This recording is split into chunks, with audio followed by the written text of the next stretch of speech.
नमस्ते। चलिए आज डीकोड करते हैं स्फेरिकल मिरर्स का सीक्रेट, यानी ये गोल आईने कैसे रोशनी को रिफ्लेक्ट करके इमेजेस बनाते हैं। कभी सोचा है कि ये कर्व्ड मिरर में इमेज आखिर बनेगी कहाँ? ये प्रिडिक्ट करना थोड़ा ट्रिकी लग सकता है ना? गाड़ी के साइड मिरर में चीजें अजीब सी क्यों दिखती हैं? वो इसलिए क्योंकि वो सीधे नहीं कर्व्ड होते हैं। लेकिन फिकर नॉट, इस पूरी मिस्ट्री को सॉल्व करने के लिए हमारे पास हैं 4 सिंपल सीक्रेट रूल्स। एक बार ये रूल्स समझ गए तो सब कुछ एकदम क्रिस्टल क्लियर हो जाएगा। तो सबसे पहले प्रॉब्लम को ठीक से समझते हैं।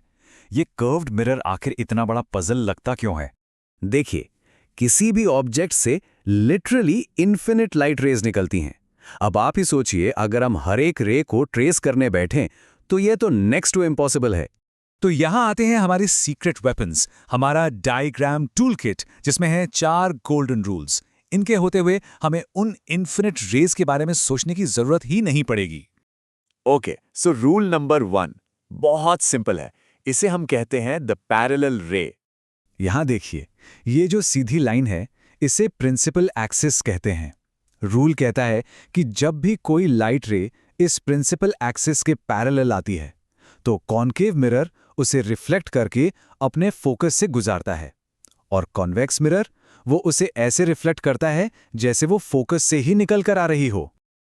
इसका सीधा सा मतलब है पैरेलल आने वाली रे हमेशा फोकस से कनेक्ट होगी। सिंपल, बस इतना याद रखिए, पैरेलल रे गोज टू द फोकस। चलिए अब आते हैं रूल नंबर 2 पर। और गेस व्हाट, ये पहले रूल का बिल्कुल उल्टा है। फिजिक्स में ऐसे पैटर्न्स काफी कूल लगते हैं। तो अगर कोई रे फोकस से होकर आती है जैसे कॉन्केव मिरर में, या फिर फोकस की तरफ जाती हुई लगती है जैसे कॉन्वेक्स मिरर में, तो रिफ्लेक्शन के बाद वो प्रिंसिपल एक्सिस के पैरेलल हो जाती है। देखा, एकदम रिवर्स। और ये इस कॉन्सेप्ट को परफेक्टली क्लियर करता है। तो टेक अवे क्या है? फोकल रे बिकम्स पैरेलल, पहले का परफेक्ट उल्टा। अब रूल नंबर 3, और ये शायद सबसे इजी है। सीरियसली, इसमें कोई ट्विस्ट या टर्न है ही नहीं। हर मिरर एक बड़े से काल्पनिक स्फेयर का हिस्सा होता है, राइट? उस स्फेयर का जो सेंटर होता है उसे कहते हैं सेंटर ऑफ कर्वेचर। और रूल ये है कि जो रे इस सेंटर ऑफ कर्वेचर से गुजरती है वो मिरर से टकराकर बिना डायरेक्शन बदले उसी रास्ते से वापस लौट जाती है। ऐसा होता क्यों है? सिंपल, ऐसा इसलिए होता है क्योंकि ये रे मिरर के सरफेस को एकदम 90 डिग्री के एंगल पर, यानी परपेंडिकुलर हिट करती है, और 90 डिग्री पर आने वाली लाइट सीधा वापस चली जाती है। और अब आखिरी रूल, रूल नंबर 4, ये तो रिफ्लेक्शन के सबसे बेसिक लॉ को फॉलो करता है। मिरर का जो बिल्कुल सेंटर पॉइंट होता है उसे हम पोल कहते हैं। जब कोई रे इस पोल पर यानी पॉइंट P पर टकराती है तो वो simple law of reflection follow करती है। Angle of incidence is equal to the angle of reflection. मतलब जिस एंगल से आई, आराम से उसी एंगल से निकल गई। और यहां पर इंटरेस्टिंग बात यह है कि जो प्रिंसिपल एक्सिस है ना, वो खुद ही नॉर्मल लाइन का काम करती है, जिसके अगेंस्ट हम एंगल्स मेजर करते हैं। तो अब आपके पास ये चारों पावरफुल रूल्स हैं, सुपर पावर्स की तरह। लेकिन एक इमेज बनाने के लिए इनमें से कितने चाहिए? क्या चारों जरूरी हैं या 3?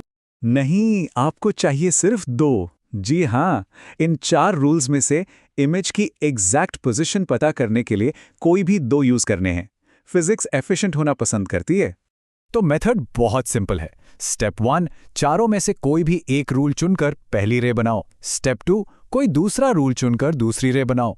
जहां पर ये दोनों रिफ्लेक्टेड रेज एक दूसरे को काटेंगी, बस वही है आपकी इमेज की लोकेशन। It's that easy.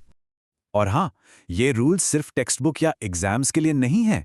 असली दुनिया में हर बार जब आप एक कर्व्ड मिरर देखते हैं, यही फिजिक्स उसके पीछे काम कर रही होती है। तो ये रही आपकी फाइनल चीट शीट। इसको बस याद रखिए। पैरेलल रे जाती है फोकस से आने वाली रे हो जाती है पैरेलल, सेंटर से जाने वाली रे सीधा सेंटर पर ही वापस आती है, और पोल पर टकराने वाली रे का एंगल ऑफ इंसिडेंस और रिफ्लेक्शन हमेशा सेम रहता है।